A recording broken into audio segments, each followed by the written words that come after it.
about healing love to all people. They talked and marveled about his miracles. But they really didn't understand him.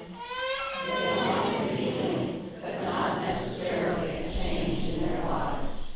Jesus brings us transforming compassion. Lord Jesus, keep our minds and our spirits open to your life-changing words. Our first hymn today is Awesome God, found on page 179.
Please join in unison for the prayer of confession. God of mercy, hear the prayers of your thirsting people. For every time we have attributed your miracles in our lives to our own hands alone. Forgive us for every time we promise to trust you, but turn to our own way when your response did not come soon enough or in the way we expected. Forgive us for our silent sins, our quiet acts of violence, and our indifference to the suffering around us. Remake us into vessels of tenderness and compassion. In Christ's name we pray. Amen. Friends, hear and proclaim the good news. In Jesus Christ we are forgiven. Thanks be to God.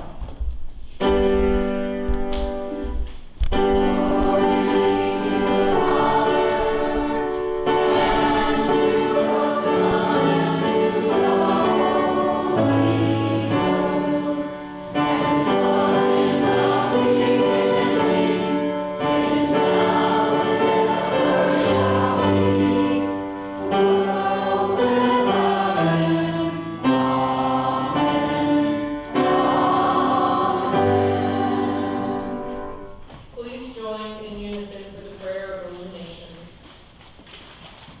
Lord, open our hearts and minds, That as the scriptures are read and the word is proclaimed, we may hear with joy what you say to us today.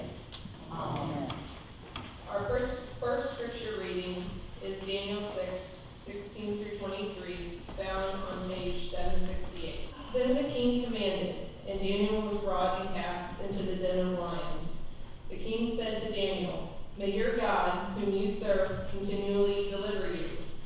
And a stone was brought and laid upon the mouth of the den. And the king sealed it with his own signet and with the signet of his lords, and nothing might be changed concerning Daniel. Then the king went to his palace and spent the night fasting. No diversions were brought to him, and sleep fled from him. Then at break of day the king arose and went in haste to the den of lions. When he came near to the den where Daniel was, he cried out in a tone of anguish and said to Daniel, "O Daniel, servant of the living God, has your God, whom you serve continually, been able to deliver you from the lions?" Then Daniel said to the king, "O king, live forever. My God sent his angel and shut the lions' mouths, and they have not hurt me, because I was found blameless before him, and also before you. O king, I have done no wrong." Then the king was exceedingly glad, and commanded that Daniel be taken up out of the den. So Daniel was taken up out of the den, and no kind of hurt was found upon him, because he had trusted in his God. The second reading is Acts 12, 1 through 10, found on page 958 through 959.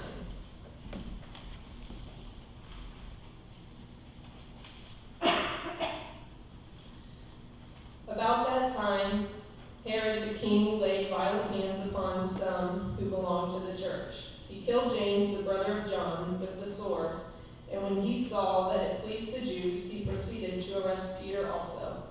This was during the days of unleavened bread, and when he had seized him, he put him in prison and delivered him to 4 squads of soldiers to guard him, intending after the Passover to bring him out of the people. So Peter was kept in prison, but earnest prayer for him was made to God by the church. The very night when Herod was about to bring him out, Peter was sleeping between 2 soldiers, bound with 2 chains, and sentries before the door were guarding the prison. And behold, an angel of the Lord appeared, and a light shone in the cell. And he struck Peter on the side and woke him, saying, "Get up quickly." And the chains fell off his hands. And the angel said to him, "Dress yourself and put on your sandals." And he did so. And he said to him, "Wrap your mantle around you and follow me." And he went out and followed him. He did not know that what was done by the angel was real, but he thought he was seeing a vision. When they had passed the first and the second guard, they came to the iron gate leading into the city. It opened to them of its own accord, and they went out and passed on through one street. And immediately the angel left him. This is the word of the Lord. Thanks be to God. Please join in singing "Jesus Loves Me" as the time of children and youth come forward.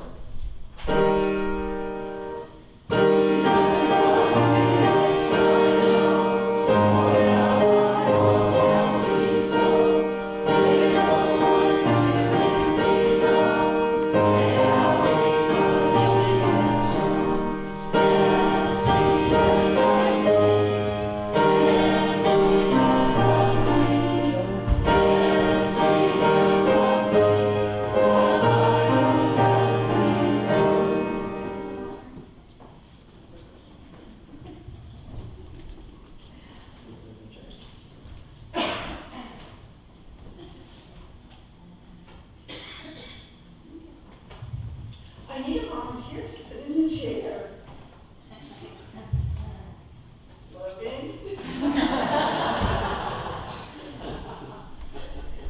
Wow, you just sat right in that chair. You did you just trust that it was a sturdy chair? That like a leg wasn't loose or you weren't going to fall to the ground? Or because most of us, when we see a chair, we trust that the chair is going to be sturdy. Unless we've seen someone at that venue maybe fall out of the chair because the chair broke. We assume that chair is going to do what it needs to do, right? And we trust it. And I think that's what Peter did in the Bible story today. He trusted in prayer because he knew that God was going to take care of him even though he was in prison. And it looked pretty bleak. It was the day before he was supposed to be executed. And an angel came in the middle of the night, woke him up, and helped him get past all the doors. I think they said that there were 16 guards put to supervise Peter just to keep him in prison, because I guess they suspected that something like this could happen, because it had historically before. But anyway, Peter trusted, because while he was in prison, the church continually prayed for him, the Bible says. And I think that sometimes we forget that in our world today, that there's lots of people around us, especially in this church family, who pray for each other. And there's a lot of power in that. And we've seen things, I know I have in my personal life, where prayer has definitely changed things. And I just wanted to remind you guys that each week you're given an insert, or your parents or whoever picks up a bulletin, and there's a list of people who we are asked to pray for. And we do that because we believe in the power of prayer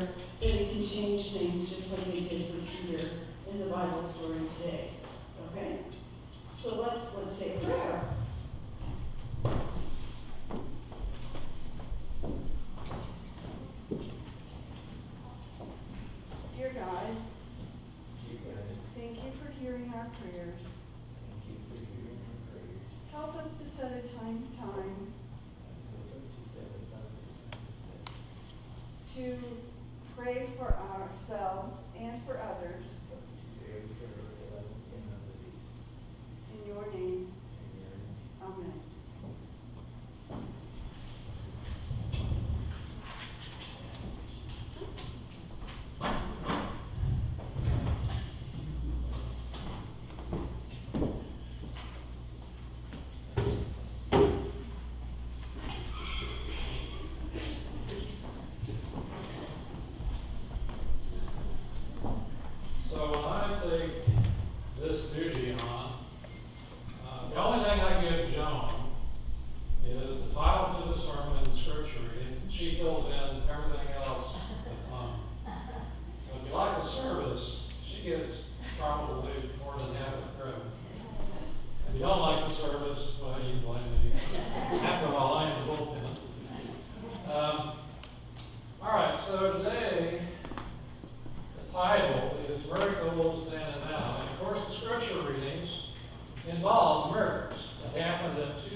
program was going on, they always did their own thing as far as their nutrition.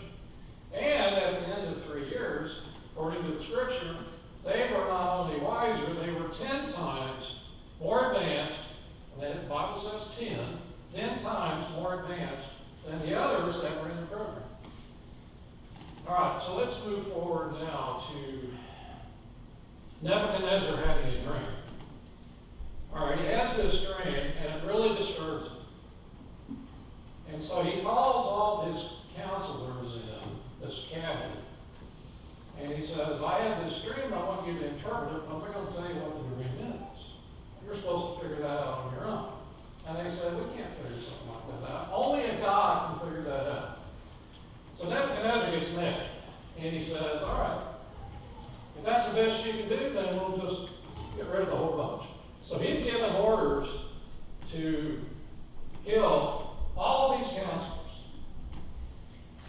And it was supposed to happen like that day. I mean, there was a sense of urgency there. Somehow Daniel gets wind of this. And Daniel says, hey, why did this order go out to kill them all? And so the chief of the officials says, well, Nebuchadnezzar got mad, so he's just going to whack them all. And Daniel said, wait a minute, don't do that. I can step in here and help. So what's the problem? So we had this dream, and we need an interpretation of the dream. Daniel says, I can help with it. So he goes to Nebuchadnezzar, and he says, I know what you dreamed, I don't know what it means. Nebuchadnezzar is all ears. And so you dreamed that you saw this statue. And the statue, the head was gold, we got silver, bronze, we got like iron and clay, and the gold is you, and the silver and the bronze is, and the iron and the clay are future empires that's going to come from you, which is the head. But one thing you need to understand is that you are only king of this vast empire because God allows you to be king. And so because of that, your empire is not going to go on forever. It's going to be divided. And what will come out of it will be lesser empires, but these feet, and like the bronze and the silver, those are symbolic of these lesser empires. So Nebuchadnezzar said, oh, this is great. Daniel has told me what I dreamed, and they don't understand that. He didn't get the part, though, about God puts you in charge, he can take you out. So Nebuchadnezzar, caught up in himself, he goes out and he erects a 60-cubit tall, how many is a cubit? 90 feet tall, 60-cubit tall statue of himself. 6 cubits wide, so it's 9 foot wide. This is 90 foot. Think of 90 feet high, 9 stories high, a lot taller than this building. And then he gives this order. He says, everybody is supposed to go out and bow a knee to that statue and pledge, their oath or allegiance to him. So what do you think Daniel, Meshach, Shadrach, and Abednego are going to do? They're going to say, hey, man, that ain't happening. There's no way. Well, it turns out Daniel wasn't caught up in it. But Meshach, Shadrach, and Abednego was, and then people tattled on them and said, hey, they're not going out and bending the knee. And so Nebuchadnezzar, who had put them in this exclusive 3-year program, supposedly feeding the finest of foods, the finest of wines, the best teaching, and this is how they give him thanks, is by not going out and honoring his statue of himself. So he's enraged, it says. I mean, it says enraged. Well, I can kind of get that. So he brings him in before him, and he says, if you're not going to honor the statue, then you're going to be cast into the furnace of fire. And they said, well, here's the deal. You can cast us into the furnace of fire. It doesn't matter whether we burn up or whether God protects us. We're not taking the knee. I mean, was that the fun? And so he gets even mad. So then he tells his people who are build that fire 7 times hotter than we've ever built it before. 7 times hotter. I'm going to teach these guys. And so they do. They pile and pile and pile and get it lit. It gets burning so high that when those 3 are bound and thrown in, the people who are throwing them in were actually caught on fire by the fire and consumed themselves. And then when they go into this furnace, Nebuchadnezzar, who apparently has some seat where he can watch all this, and how twisted is that, but he has this seat where he's watching people get burned up, and he looks in there and he sees them run around. I mean, they're not bound anymore. Plus, there's a 4th being in there. So there were 4, and he looks over at his guys and he says, didn't we throw 3? How come I see 4? So then he realizes they're not going to get burned up. This God that they say they will only be loyal to has protected them. So he calls over and he calls them out. And they come out, and this is where I kind of like details. You know, Steve has sometimes said in certain stories the details aren't there, but in this story they are there. Their hair wasn't singed, their clothing was not burned, and they didn't even have the smell of smoke anywhere on. Now, who's ever went to a campfire and walked away from the campfire and said, I guess I'm going to have to wash my clothes tonight? I mean, they had no evidence of ever being thrown, into the furnace. So Nebuchadnezzar now, and this is just how 180 degrees this guy can flip. He says, well, this God must be pretty important. I'm going to issue a decree that anybody that speaks offensively against the God of these 3 is going to be killed. And so he did. Nothing offensive could be said against the God of those 3. All right. I could keep you here until probably 2 o'clock telling all of Daniel. But I'm going to move to Daniel's story briefly. I'm going to move to Peter's story briefly, and then I'm going to move to us. So we read about Daniel in the lion's den. Actually, Daniel was put in by a king named Darius, who was the 3rd king. We had Nebuchadnezzar, his son, and then Darius. Darius was something,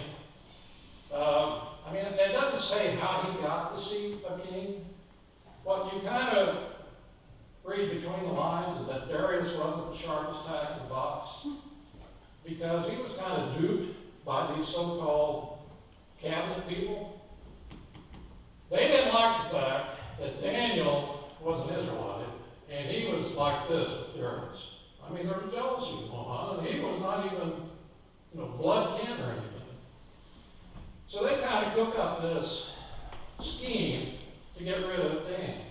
And the scheme was, they got the king, Darius, to sign a document which says that you have to honor Darius no matter what.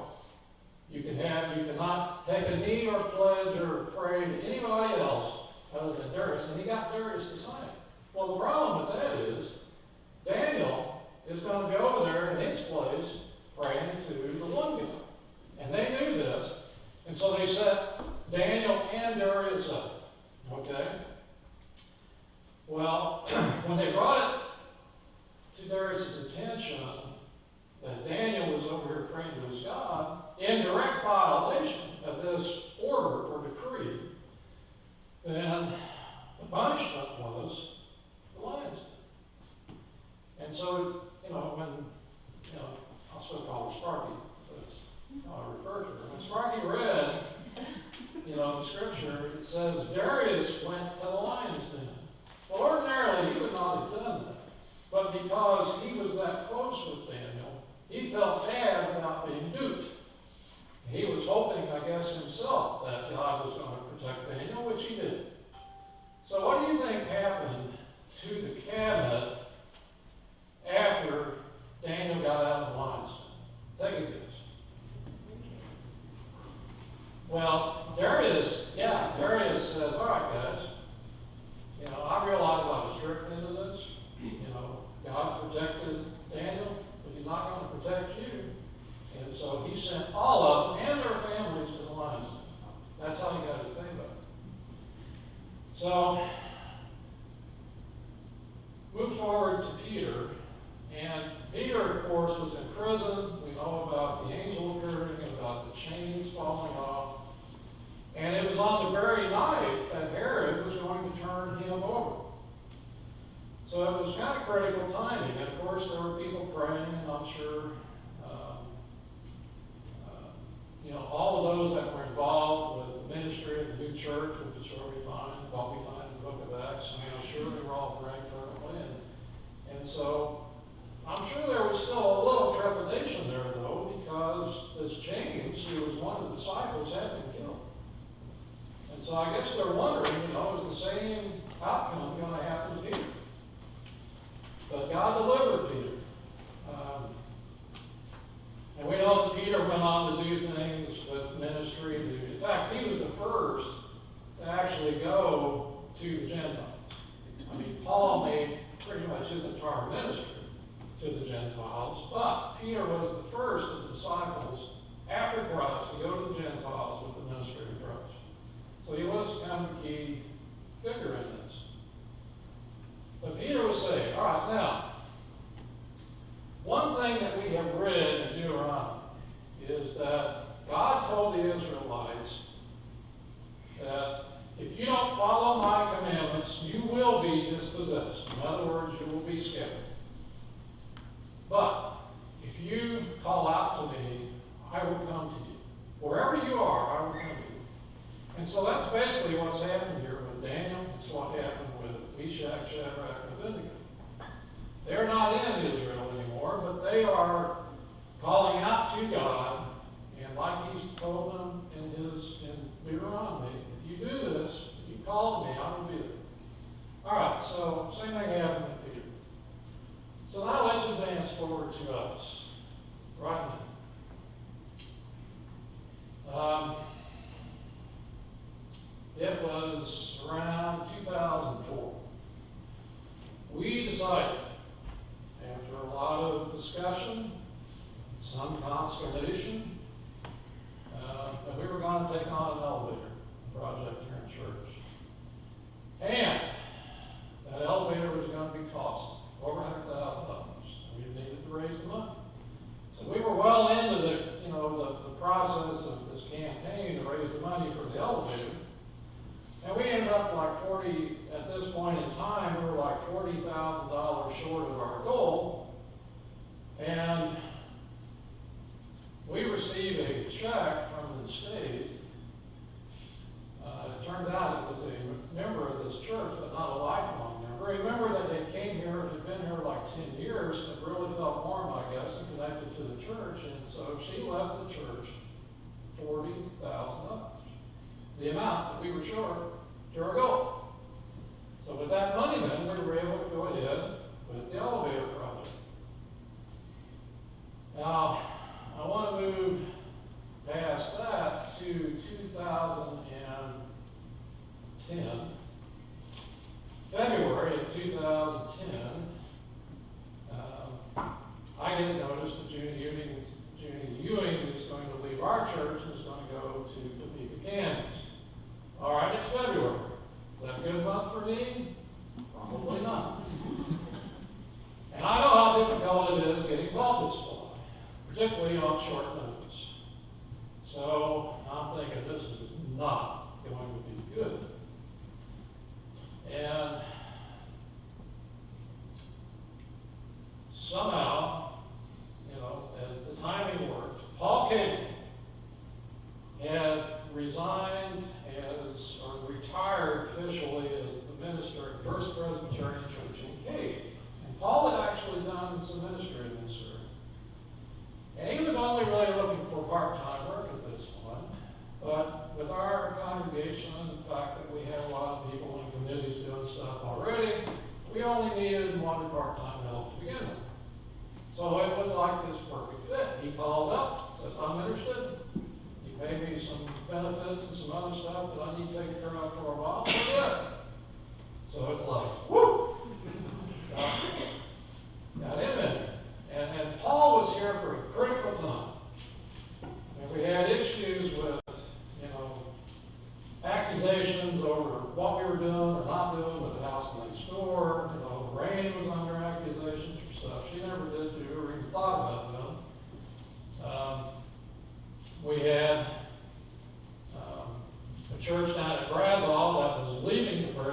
seminary because they had issue with, some of the policies, of PCUSA. And Paul and I served on that, worked together, and he was kind of integral in the transition process. We also, of course, have a church operating manual, which we were told we absolutely had to have. That none of us would have had a clue how to put together. And Paul said, hey, I just did one of those down at Cape. I'll just change the names and we can do a little change here and there, and you got one. Voila. That easy. Man, it's good. So, and we all remember Paul having this tendency to throw some really wacko jokes out at us, like during church. So when we knew he was leaving, we decided to give him a roast. And I think Ed participated with that, Lorraine participated with that. It really was a fun time, and he was very needed and vital to our ministry while he was here. In fact, didn't we call him Loco Vivo at one point? He had a thing for trains. But anyway, Paul calls, lets me know that I'm leaving in March. I said, Paul, you're killing me. What am I doing in March? So now I got to go through this process all over again, trying to find somebody else. And I'm thinking, I don't have time for this. Pulpit supply list is tough. I've been there before. And so when I'm calling people on the pulpit supply list, it was mentioned to me that maybe I ought to check with the seminary. And I think Lorraine may have even brought that up. Check with some seminaries. So I had contact with, it turns out, the seminary that Steve Matthews was at, and we got this posted. They have some kind of a bulletin board there. And Steve Matthews, as it turns out, was needing pulpit hours, and he was in his last year of seminary. And so he actually came here, because I think it was in May, was when he first came. Him and I talked about his first sermon, and I was at Real Foot Lake fishing when he was here the first time. But then he redo his first sermon a few weeks back, and I said, I don't know that. All right. So anyway, I did prove to him when I was out of town. But here again, Steve, is brought to us, and only needs part-time work, doesn't want full-time work. He likes to fish. He's got a family.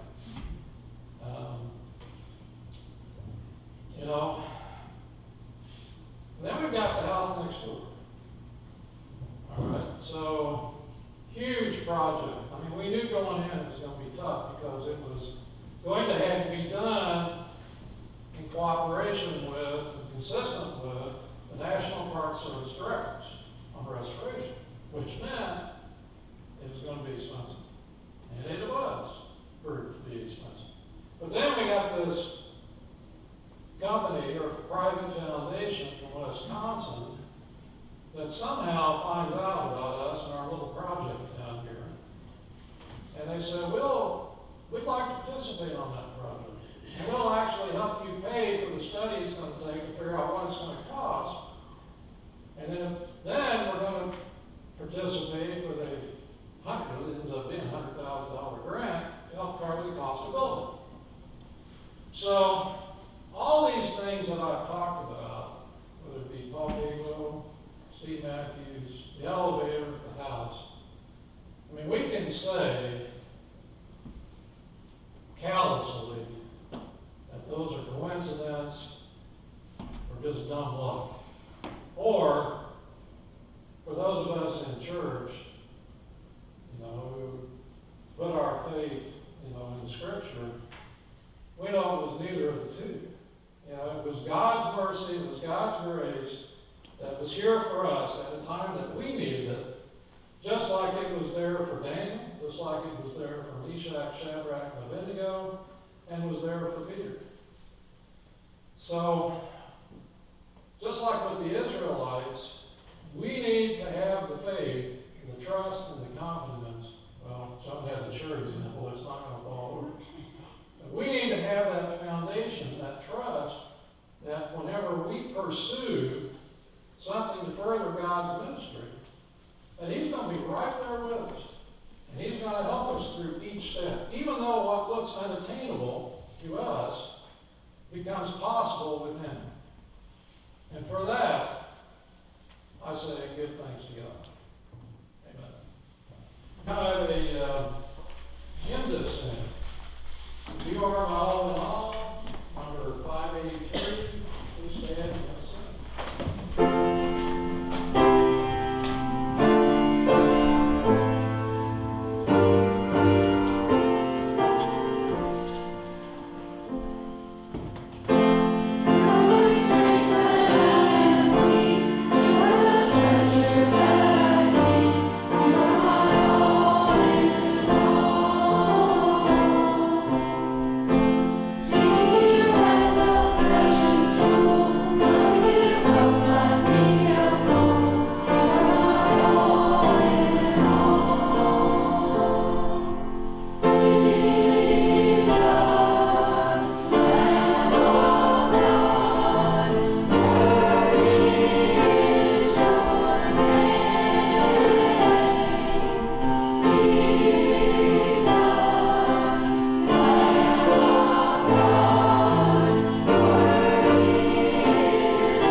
each and every day.